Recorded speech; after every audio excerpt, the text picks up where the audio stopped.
Okay, you were going to tell a story about Barbara Billingsley. Barbara Billingsley, when she started Leave It to Beaver, as everyone was. I mean, now it's quite socially unacceptable, but she was a smoker. So was Hugh Beaumont, so were most of the people. In fact, at that time, even my parents were. But she decided that since she was playing the all-American mom, and she never smoked on the show, but she decided since she was playing the all-American mom that she would give up smoking, and she did.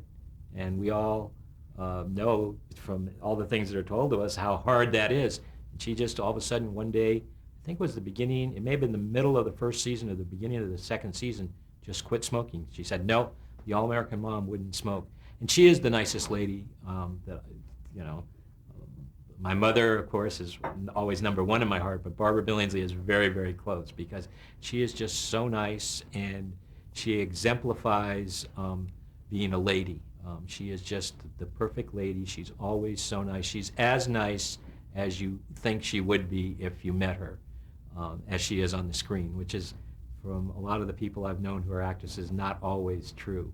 But she is, and the other kind of interesting part is she had two sons, almost Wally and the Beaver's age. So I believe at the time she started Leave It to Beaver, she was a widow, and she subsequently married. But so she was a working mom at the time, totally different from the person that she was portraying as the perfect all-American housewife that, you know, basically vacuumed in pearls and high heels and, you know, had a perfectly clean house and had dinner on the table and, you know, was pressing the shirts and actually, Leave It to Beaver, some of the things are very interesting. Like the boys are always sent up to change for dinner, and we're always told to go up and wash, and people say that never happened, but actually, Mr. Conley, he had, as I said, I'd go over every once in a while to his house. His kids, I believe there were 6 of them, before dinner, you would go upstairs and wash and put on clean clothes before you actually came down to sit down to dinner. So people say, oh, you know, they wash their hands, yes, but they didn't, most people didn't change clothes, but the Conleys did. But Conley and Mosier were also very aware that Leave It to Beaver was one of the first shows about an American family, and especially about, from a child's point of view, to go around the world. Because some of the shows that were family shows showed in the United States, but they didn't have worldwide recognition. And so they were very, very conscious of presenting the United States in a very good light. Leave It to Beaver has played, and still plays in many of them, in 91 different languages in like 127 countries. One of the kind of interesting things I've always felt, and it's not that it really bothers me, but a lot of times, like when you're eating and people come up to you, it's not annoying, but you know, it can get old after a while. So if I want to go someplace and be totally unrecognizable and know that no one will know that I was ever an actor, I can go to an English-speaking country, and that's England. Leave It to Beaver, although it plays in Farsi, Swahili, Japanese. In Japan, they have a little girl do my voice, which is fine for like the first 3 or 4 years, but at the end of it, I'm not only speaking Japanese, but I have a little girl's voice. But for some reason, the BBC would never show Leave It to Beaver. I know I'll be at a party, and people will say, you know, I have a friend here from England, and they haven't met any people, any actors here, or any movie stars here. Come over and meet them. I say, wait a minute, where are they from? They're not going to, they say, oh no, everybody knows you. They bring me over, and they are very polite, of course, and they say, oh, hello. And I'm going, they have no idea who I am because Leave It to Beaver never showed in England. Now, of course, as soon as the English didn't show it, it showed on Irish TV. So if you live along the border there, then you've seen Leave It to Beaver. Do you think the Cleavers accurately, portrayed a family in that era? You know what? Or at least reflected? I think what a lot of people don't understand, especially now, right now we're inundated with so many reality shows, and also a lot of the shows subsequent to Leave It to Beaver are very, very more reality-based, even if they're situation comedies. If you watch most of the shows today, they're done by stand-up comedians, and they're set up, joke. Leave It to Beaver is not like that. Leave It to Beaver, there are really no big laughs in the show. People say, well, but it has a soundtrack. But we didn't have a soundtrack. They would actually film the show and take it, and they would show it to a lot of the studio secretaries, and they had a theater, and they would record them. So it was actual people laughing at the show. But there aren't a whole lot of big laughs. The comedy comes out of the situation happening to the characters, but it's not joke orientated. Leave It to Beaver is not a documentary of the 50s, and I think that's what people sometimes, because it's, in a different time, they think that that's the way that, or that we were trying to portray that that's the way the world was at that time. It wasn't that. They were writing situation comedy. So there were things that were stretched that would never, of course, happen, but it's not a documentary. It's a show that's about a child's eye and view of the world. And of course, that view is very jaded because he's so innocent that he believes that everything is going to go in a perfect way. And it's not a perfect world.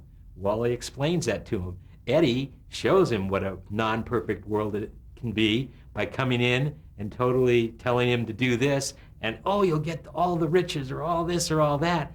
And that character is his arch nemesis.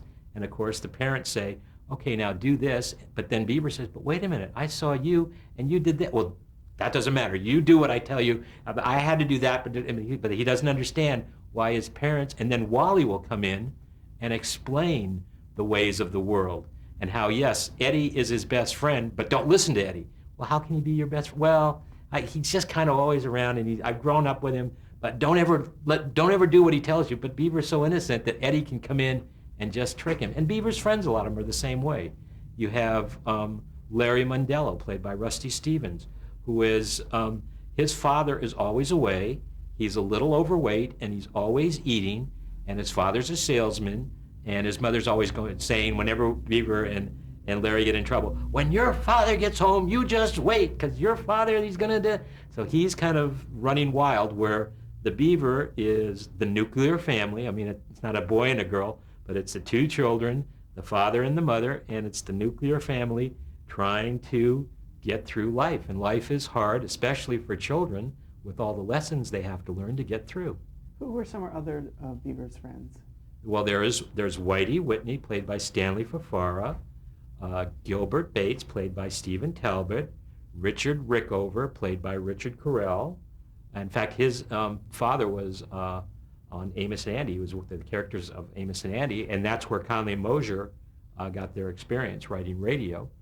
Let's see, who else? He had Penny for a girlfriend. Of course, there's Jerry Wild, that's her real name, who played Judy Hensler, and she is one of his arch nemesis in school. She's the little girl with the dark pigtails that's always, saying, my parents do this and my parents do that. And Beaver says, if only my parents could live like that. But what you understand by watching the show, because you are the omnipotent audience, is that her parents really aren't like that.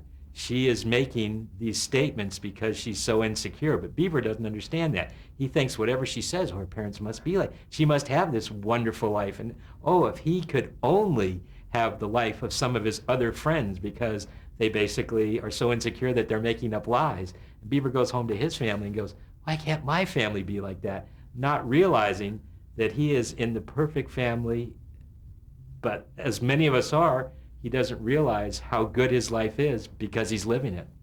A few more things about Beaver. Can you talk about the cadence, the way he spoke? Where did that come from? Well, that's kind of a funny thing.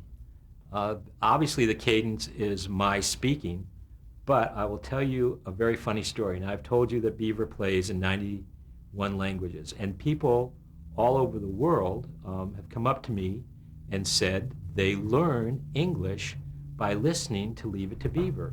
Because if you're in a foreign country and you're coming here, especially in Asia, but this is all over the world. I mean, Beaver's in Farsi, Swahili, of course, it's in Castilian and Spanish, but especially in Asia, not Japan where they dubbed it, but on the continent of Asia, they would subtitle it. They would leave it in English and then subtitle it, probably because it was cheaper, in 3 or 4 different languages. So people over there could not only hear us speaking English, but they could read their own language.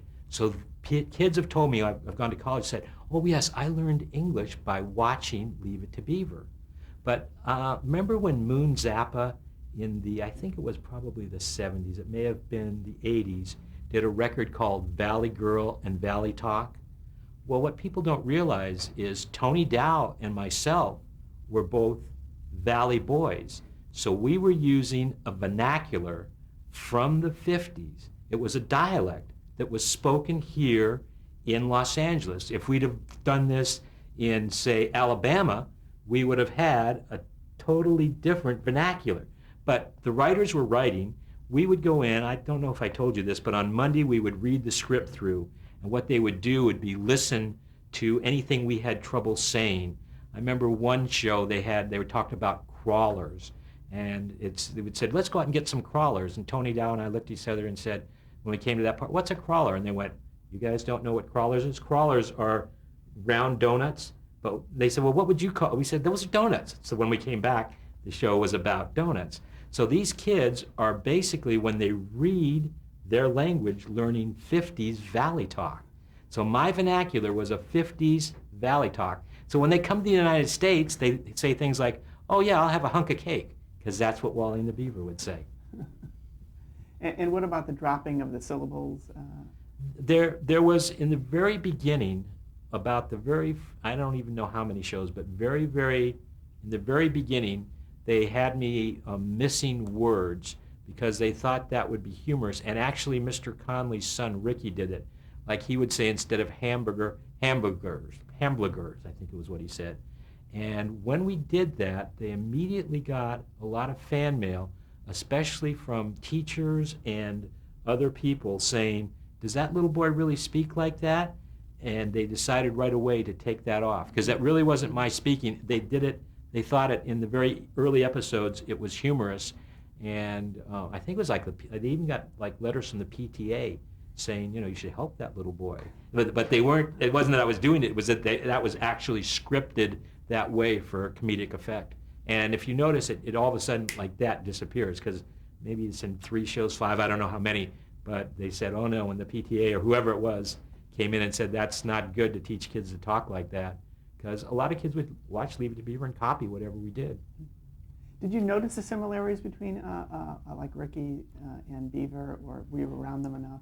Well, I noticed it. I always say that in a lot of ways, Richard Carell, who played Richard Rickover, is very much like the Beaver. He is very outgoing. He's a wonderful guy, but he got in not any kind of bad trouble, but he was more mischievous. He always says that he was my best friend growing up, and I was always the one that was going, we're going to get in trouble. We're going to get in trouble. We can't do that. And he'd be going, yeah, come on.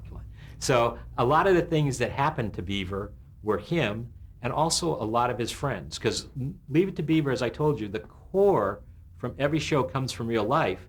But aside from that, all of the little things that happen are also from real life. So they modeled Larry Mondello after one of Richard's friends, who turned out to be a very, very successful doctor. You'd never think Larry Mondello would be a very successful doctor. But so I knew these people, and because I got to know Richard and I got to know Ricky Conley, I would go over and see these people. But I didn't realize at the time, I didn't realize until I was an adult and really analyzed it, that a lot of their friends were actually characters that had been written into the show. So, of course, a lot of them weren't. A lot of them were people that Conley and Mosier had met as children, but some of them were actual friends of their kids.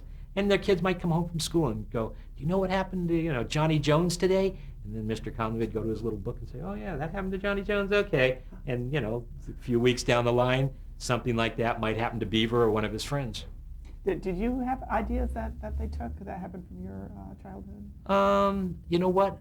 They did, and I right now can't remember, but they were just little things that would happen. I'd say, oh, you know what I did, and they'd say, okay. And then I'd notice that they were somehow incorporated.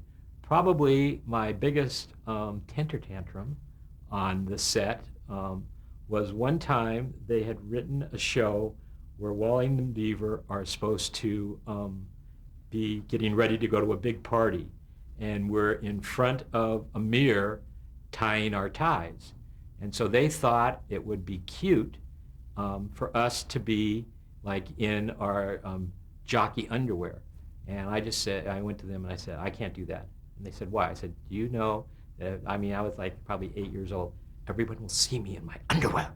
And so when the revisions came out, I said, I won't do that. And he said, okay, Jerry, calm down. We'll handle this. So when it came out, we were tying our ties in our pants.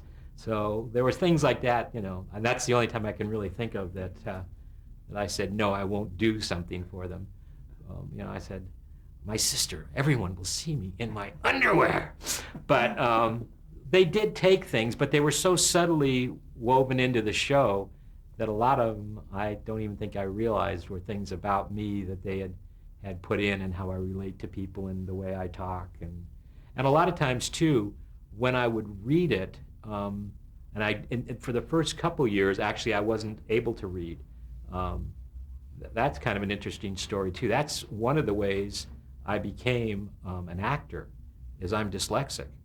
And so when I read things, even now, I get the meaning of it. But if I were to read something to you, if I was to read Shakespeare to you, you'd go, wait a minute, if I know that passage, that's not the way it should be read, because being dyslexic, my mind and my eyes skip ahead. So when I was a child and first starting in kindergarten, and I went sporadically, before I started Leave It to Beaver, I did 2 movies, to a first grade class. And when you went to first grade, they would send your Dick and Jane book home with you so that you could practice, and then you'd all sit, the teacher would stand there in a semicircle, and then each person would have to read a few lines out loud. Well, I couldn't do that, because when I read it, I wouldn't say the same words. I get the meaning, but I wouldn't say the same words. And that to me was very embarrassing. So what I would do was go home at night and have my mother read me the whole book and memorize it. Because that way, when my part came, I didn't have to read it, I had it memorized. Well, what a lock for an actor to learn scripts, because all I had to do was hear somebody read it to me, and I could memorize it right off the bat, because I had trained myself not to read, but to memorize it. So when we went in for the first reading on Monday, we read the script 2 times through, and one of the directors usually, that he would read my part, because they'd say, oh, he's 7 years old, he can't pick up a brand new script and just read it. So I would listen and read it. Then when we got onto the stage the next day, I had it memorized. So then they would listen and say, oh, you know what? That does sound better than what we wrote. He's taken it and made it his own, because with that volume of work, I couldn't memorize it perfectly. So I would get the general gist, and pretty much, but I would just throw in my own unique way of speaking. So a lot of it, except for the slurred words or the mispronounced words, which I didn't do, was really the way I spoke. Were you hiding it, or? Oh yes, very definitely. I mean, it was very embarrassing, because then the teacher would go, Jerry, you didn't read that right. Read it again. And even if I read it again, I would still do the same thing. And it wasn't that they would, not scold you, but they say, all right, practice that, and then you don't know this word and you don't know that word, and they'd go on to the next person. So it's So kind of did Connolly and Mosier not even know when you were doing No, that? they did. They had no idea, because this was But before. your mother knew, your parents knew? My mother knew somewhat. I mean, I'm a very sneaky person. I didn't want to tell. This was very embarrassing to me. Mm-hmm. Although I'm an actor, I am kind of a split personality. When I am not an actor, I like to keep a very, very low profile, and I always have. I'm not the kind of person that, is very vivacious.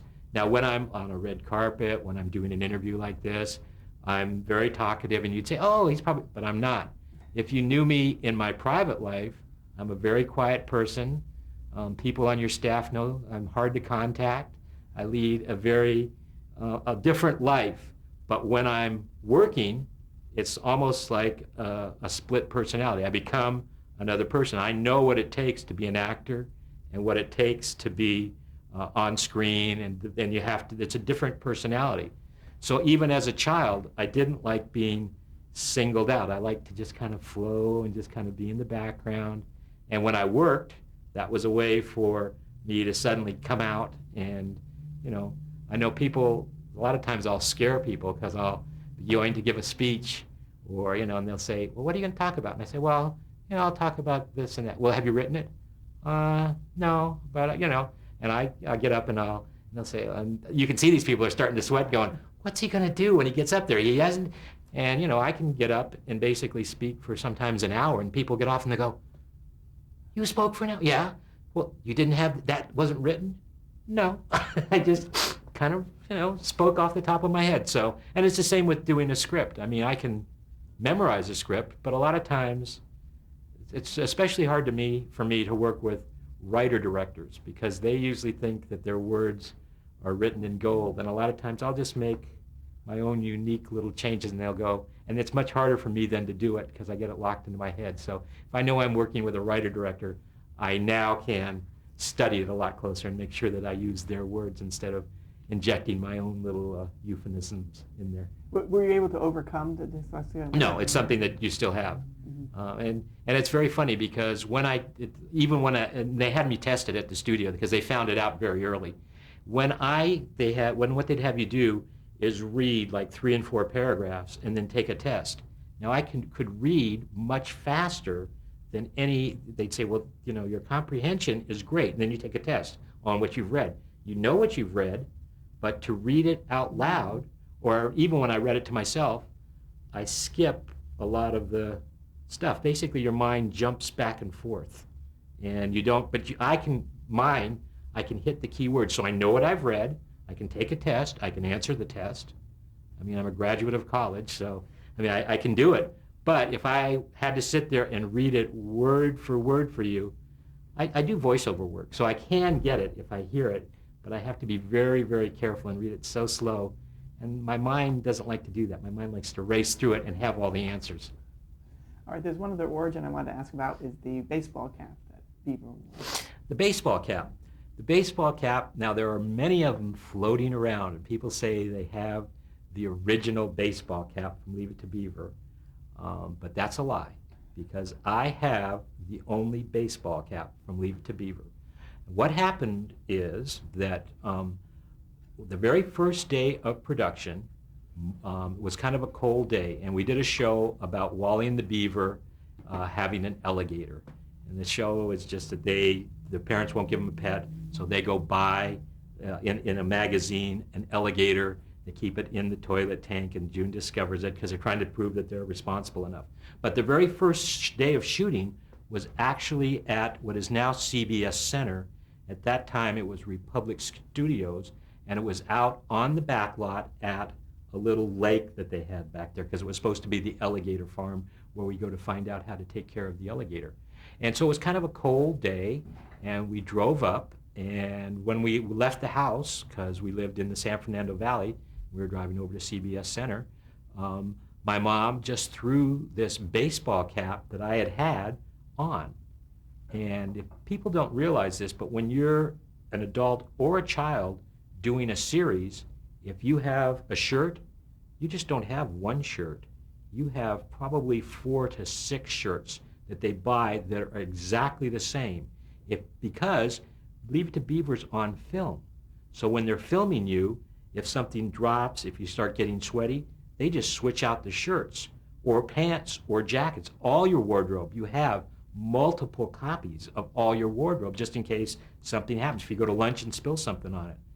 So even when they wash it, if you get a spot on one shirt, that night it goes to the studio cleaners, and all 6 shirts have to be washed so they all fade the same.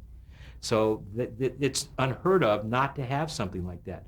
So I walk in, and they've got me in my wardrobe, but my mom had thrown this little hat on me, the baseball cap, because it was cold.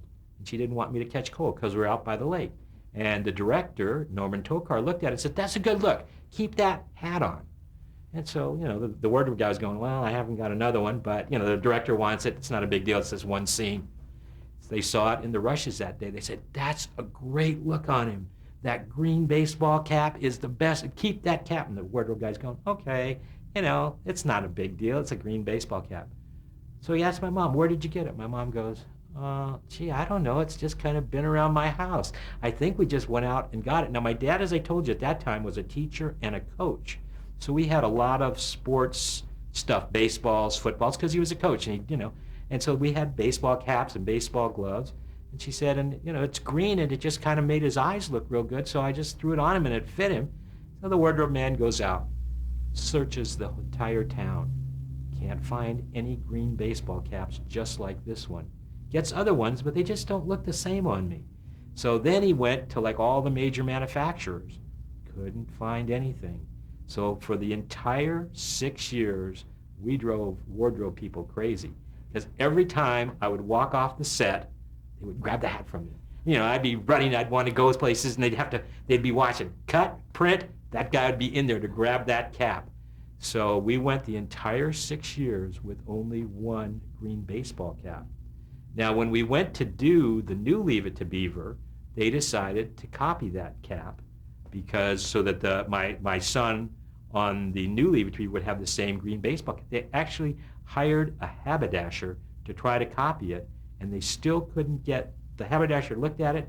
So that's where all these caps that people say they're from the original Leave It to Beaver come from. But the one that I have is the original one and only. It's like the house. I've seen houses advertised in the LA Times that say, Leave It to Beaver House. The Film Commission was actually saying that some house on their tour was the Leave It to Beaver House. The Leave It to Beaver House, we never went off the lot. It's on the back lot of Universal. It always has been. It was used for Marcus Welby. It was used for Bedtime for Bonzo with Ronald Reagan. There's all these different shows. Adam 12 used to arrest people out of the Leave It to Beaver House all the time. But it was always on the back lot. But people sell houses going, yes, this is the house that they use. They would come here and film Leave It to Beaver. No way. You'd mentioned Norman Tokar. Can you talk a little bit about him and the other directors? Well, we had some of the most fabulous directors. That's one of the things. And I hate to talk about one because there were so many great ones, but there was Norman Tokar.